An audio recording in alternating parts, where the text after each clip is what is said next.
ओम शांति। आज हम सुनते हैं 19/5/22 के अनमोल मधुरमा वाक्य।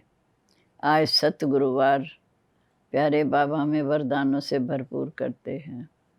बाबा कहते मीठे बच्चे, इस समय इस भारत को श्रीमत की दरकार है। श्रीमत से कौड़ी जैसा भारत हीरे जैसा बनेगा। सबकी गति सदगति होगी। प्रश्न है, सर्वशक्तिवान बाप में कौन सी शक्ति है जो मनुष्यों में नहीं? उत्तर है, रावण को मारने की शक्ति एक सर्वशक्तिवान बाप में है, मनुष्यों में नहीं। राम की शक्ति के सिवाय ये रावण मार नहीं सकता।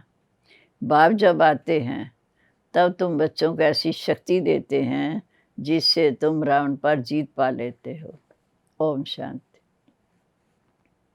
बाबा कहते ये होली हंसों की सभा है। यहाँ सब ब्राह्मण बैठे हैं। पवित्र को ब्राह्मण कहा जाता, जो पुरुषार्थी उनको हाफ कास्ट ब्राह्मण कहेंगे। तो इसलिए निर्णय करना चाहिए कि हम किस तरफ जाएं। ये कौन समझाते? शिव बाबा। शिव के लिए बाबा अक्षर मुख से निकलता है। शिव बाबा ही हमारी झोली भरने वाला है, तो बाप से ज़रूर वर्षा मिलेगा। शिव के कितने अथाह मंदिर हैं, वह भी निराकार, विश्व का रचयिता। विश्व में श्री लक्ष्मी नारायण का राज्य था, तो ज़रूर बाप से वर्षा मिला होगा। माया से बुद्धि मारी जाती है। माया का नाम भी भारत में मशहूर है। इस समय माया रावण का राज्य है। राम की शक्ति के सिवाय रावण पर विजय पा नहीं सकते। राम माना शिव बाबा। सर्वशक्तिवान से शक्ति मिल सकती है। वह तो एक परमपिता परमात्मा है। उनका ना सूक्ष्म शरीर है ना स्थूल शरीर। ये भी किसी की बुद्धि में नहीं आता कि वह निराकार ज्योति बिंदु भारत में कैसे आया। आत्मा आर्गन्स के बगैर तो कर्म कर नहीं सकती। कुछ भी नहीं समझते। तो बाप बैठ समझाते हैं कि भगवान है ऊंचे तो ऊंचा, तो ज़रूर उनकी मत भी ऊंची है। नहीं तो भगवान का सिमरन क्यों करते? उनकी मत सिमरन करते हैं। ज़रूर भगवान के आने का पाठ भी ड्रामा में भरा हुआ है। मनुष्य समझते नहीं। बहुत लोग कहते हैं क्राइस्ट से 3000 वर्ष पहले भारत स्वर्ग था, पैराडाइज था। एक ही शास्त्र में शिव श्री कृष्ण भगवान वाच लिखा हुआ है। फिर रुद्र ज्ञान यज्ञ भी कहते। रुद्र तो शिव बाबा को कहा जाता। कृष्ण को कभी बाप नहीं कहेंगे, शिव बाबा कहा जाता। शिव बाबा ही नॉलेजफुल ब्लेसफुल है। तभी तो भक्त लोग पुकारते हैं, समझते हैं भक्ति करने के बाद भगवान मिलेगा। अच्छा, भक्ति कब से शुरू हुई? द्वापर से। भगवान कब मिलता है? इस पुरुषोत्तम संगम युग पर। पाप आत्माओं की दुनिया से पुण्य आत्माओं की दुनिया में कब जाना होता है? इसी पुरुषोत्तम संगम युग पर। ये भी कोई नहीं जानते। तुम भी पहले शूद्र वर्ण के थे, अब तुम ब्रह्मा मुखवंश सावली ब्राह्मण कहलाते हो। ब्राह्मण किसने बनाए? शिव बाबा ने। वो है रचयिता। ब्राह्मण वर्ण सबसे ऊंचा है। ब्राह्मणों की चोटी भी है, क्योंकि ब्राह्मण साकार में है, पर उनको बनाने वाला ऐसा श्रेष्ठ निराकार परमात्मा है। वह परम पिता परमात्मा माना परमात्मा। ये अक्षर पक्का याद कर लो। ड्रामानुसार जब सृष्टि तमो प्रधान बन जाती तब मुझे आना पड़ता है। मैं भी ड्रामा के बंधन में बंधा हुआ हूँ। तुमको पति से पावन बनाए सुख शांति का वर्षा कर देता हूँ। बाकी सबको शांति का वर्षा। बाकी सब शांति धाम में रहते, फिर बाबा के बच्चे सुख धाम में आते। बराबर सतयुग त्रेता नई दुनिया थी जो शिव बाबा ने स्थापन की। राम से भी शिव बाबा अक्षर ठीक है। शिव बाबा अक्षर सबके मुख पर है, तो बाबा नई दुनिया का रचयिता है। वो आकर वर्षा देते। गीता ब्राह्मणों को सुनानी है। जब शूद्र से ब्रह्मा मुखवंश सावली ब्राह्मण बने तो उनको गीता सुनाई। ये गीता का ज्ञान जो सुन रहे हैं, ब्राह्मणों के ज्ञान का तीसरा नेत्र खोला। ब्राह्मणों का ज्ञान का तीसरा नेत्र खोला, इसलिए कहते हैं ज्ञान अंजन सतगुरु दिया दलाल, अज्ञान अंधेर विनाश।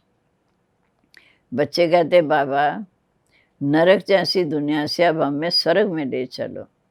यह है शिव भगवानुवाच, शिवाचार्य वाच। शिवाचार्य आकर बेहद का संन्यास कराते हैं।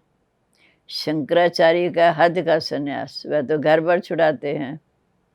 बेहद का बाप कहते घर गृहस्थ में रहते पुरानी दुनिया को भूलो, अब तुमको सदा सुख की दुनिया में चलना है। कृष्णपुरी और कंसपुरी कहते हैं। कृष्णपुरी सज्जू को, कंसपुरी कलजू को कहा जाता। दोनों इकट्ठे तो हो ना सके। सज्जू में फिर कंस कहाँ से आया? बुद्धि से काम लेना चाहिए। अब बाप खुद आया है स्वर्ग के अथाह सुख देने के लिए। बाप कहते मीठे बच्चे, इस अंतिम जन्म में जो पढ़े वो पढ़े, फिर तो रजा स्थापन हो जाएगी। मैंने यही समय पढ़ाई पढ़ने का, फिर तो रजा स्थापन हो जाती। बाप ही आकर इस समय शूद्र से ब्राह्मण, ब्राह्मण से देवता बनाते। वह लोग हिंदू को क्रिश्चियन या बौद्धि बनाएंगे, परंतु ये कभी सुना कि किसी ने आकर शूद्र वर्ण को ब्राह्मण वर्ण बनाया? ये तो शिव बाबा का काम है। वही ब्राह्मणों को फिर देवता बनाते। अब हर एक अपने आप से पूछे, हम पहले किस धर्म के थे? आदि सनातन देवी देवता धर्म के थे। और किस वर्ण के थे? देवता वर्ण के। गुरु कौन था? शास्त्र कौन सा पढ़ते थे? गुरु से क्या मंत्र मिला? फिर कब से शिव बाबा ने ब्रह्मा द्वारा ब्राह्मण वर्ण में लाया? ये हर एक को लिखाना चाहिए। अब तुम बच्चों को तो बाप कहते बच्चे मुझे याद करो, माया रावण ने तुम्हारी दुर्दशा कर दी। अब तुम बने हो ब्राह्मण संप्रदाय, फिर तुम बनेंगे दैवी संप्रदाय। तुम्हें निराकार परमपिता परमात्मा ने कन्वर्ट किया है। बच्चों को हर एक से लिखाना चाहिए कि किस धर्म के थे, किसकी पूजा करते थे, गुरु किया या नहीं। फिर ब्राह्मण वर्ण में कौन ले आया? ये बाबा भी लिखेंगे कि हम भी हिंदू धर्म के कहलाते थे। ब्रह्मा बाबा भी कहते हैं हम हिंदू धर्म के कहलाते थे। गुरु इन्होंने बहुत किए, 12 गुरु किए अपने जीवन में। शास्त्र भी बहुत पढ़े। सिख धर्म वाले कहेंगे हम सिख धर्म के हैं। सिर्फ भारतवासियों को अपने दैवी धर्म का मालूम नहीं। ऐसे नहीं कि सिख धर्म वाले अपने को देवता कहलाएंगे, नहीं, हर एक अपने को अपने धर्म वाला ही कहलाएंगे। अब बाप कहते हैं जो शिव के भक्त व शिव की रचना देवी देवताओं के भक्त होंगे उनको सुनाना है। वे अच्छी रीति सुनेंगे। सतयुग त्रेता में बराबर सूर्यवंशी चंद्रवंशी थे, जिन्हों के चित्र भी हैं। इंग्लिश में डिटिज्म कहा जाता, देवी देवताओं का राज्य। अब बाबा देवी देवता धर्म की स्थापना कर रहे हैं। अब तुम ब्राह्मण वर्ण से देवता वर्ण वाले बन रहे हो। भारतवासी ही आपे पूज्य आपे पुजारी बनते। सतयुग त्रेता में पूज्य, द्वापर कलयुग पुजारी। मैं तो एवर प्योर हूँ। बाबा कहते मैं तो एवर पूज्य हूँ। अब तुम जहाँ आए हो राजयोग सीखने, भविष्य की जन्म के लिए शिव बाबा से वर्षा लेते हो, तो फॉलो करना चाहिए। जब तक तुम ब्रह्मावंशी नहीं बनेंगे तो ब्राह्मण कैसे कहलाएंगे? अच्छा, आज भोग है, सतगुरुवार भोग का दिन। ब्राह्मणों को खिलाने की भी रस्म पड़ी हुई है। बाकी ज्ञान का इससे तलक नहीं। यहाँ तो है ज्ञान सागर, ज्ञान गंगाओं का मिलन। बाबा ज्ञान सागर, हम आत्माएं ज्ञान गंगाएं। वहाँ फिर देवताओं और तुम ब्राह्मणों का मेला लगता है सूक्ष्म वतन में। इसे मूंझने की तो बात ही नहीं। बाप कहते बच्चे दे सही दे के सब संबंधों से ममत्व मिटा दो। मुझ एक बाप को याद करो तो याद करते करते अंत मते सो गते हो जाएगी। मैं प्रतिज्ञा करता हूँ कि तुम मुझे याद करेंगे तो मैं तुम्हें स्वर्ग में भेज दूँगा। रोज़ क्लास से पूछो, शिव बाबा के साथ प्रतिज्ञा करेंगे? शिव बाबा कहते मेरी श्रीमत पर चलो। बाप की श्रीमत नामी ग्रामी है। श्रीमत अर्थात श्रेष्ठ मत। ब्रह्मा की मत भी गाई जाती। ब्रह्मा से भी ब्रह्मा का बाप शिव बाबा ऊंचा है। जब भोजन पर बैठते हैं तो भी शिव बाबा को याद करो। मोस्ट बिलव्ड बाप है, जैसे कि तुम उनके साथ बैठ भोजन पान कर रहे हो। इस याद से बहुत ताकत आएगी, परंतु बच्चे घड़ी घड़ी भूल जाते हैं। भारत को जब शिव बाबा के श्रीमत की दरकार है, भारत को अब शिव बाबा की श्रीमत की दरकार है, क्योंकि बाप ही सर्व का सद्गति दाता है, पतित पावन है। बाप और वर्षे को याद करना है। माया फिर अनेक प्रकार के विघ्न डालती है, लेकिन डरना नहीं। ज्ञान तो बहुत सहज है, बाकी योग में रहना, एक से बुद्धि योग जोड़ना, इसमें मेहनत है। और जगह भटकने से तो शिव बाबा को याद करना ये अच्छा है। गीता पढ़ने की भी बात नहीं। जब बाप खुद आए हैं, बाप सब शास्त्र बाकी सब शास्त्र बाल बच्चे हैं। बाप खुद आए हैं, बाकी सब शास्त्र बाल बच्चे हैं। उनसे वर्षा मिल ना सके। बेहद का वर्षा एक ही बेहद के बाप से ही मिलता है। अच्छा, बाप दादा तो बच्चों के सामने बैठा है। बाप कहते, मैं तुम्हारा बाप ब्रह्मा द्वारा मम्मा का, दादा का, बच्चों का, सबका याद प्यार देता हूँ। अच्छा, मीठे मीठे सिक्के लदे बच्चों प्रीत, मात पिता बाप दादा का याद प्यार, गुड मॉर्निंग। रूहानी बाप की रूहानी बच्चों को नमस्ते। हम रूहानी बच्चों की रूहानी बाप दादा को नमस्ते। नमस्ते बाबा, गुड मॉर्निंग। शुक्रिया बाबा, शुक्रिया। अभ्याधारणा के लिए मुख्य सार। मोस्ट बिलव्ड बाप को साथ में रख भोजन खाना है। एक बाप से ही बुद्धि योग जोड़ना है। एक ही श्रीमत पर चलना है। दूसरा, बुद्धि से बेहद की पुरानी दुनिया को भूलना है, इसका भी संन्यास करना है। अब आज का वरदान। दे के संबंध और पदार्थों के बंधन से, दे के संबंध और पदार्थों के बंधन से मुक्त रहने वाले जीवन मुक्त फरिश्ता भव। फरिश्ता अर्थात पुरानी दुनिया, पुरानी देह से लगाव का रिश्ता नहीं। देह से आत्मा का रिश्ता तो है, लेकिन लगाव का संबंध नहीं। कर्म इंद्रियों से कर्म के संबंध में आना अलग बात है, लेकिन कर्म बंधन में नहीं आना। फरिश्ता अर्थात कर्म करते भी कर्म के बंधन से मुक्त। ना देह का बंधन, ना देह के संबंध का बंधन, ना देह के पदार्थों का बंधन।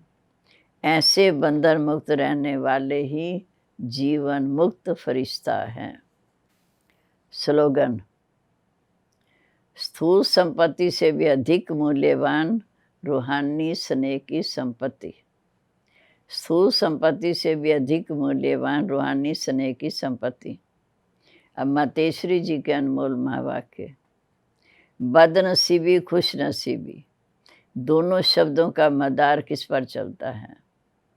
ये तो ये सब जानते हैं कि खुश नसीब बनाने वाला परमात्मा है और बदनसीब बनाने वाला खुद मनुष्य है।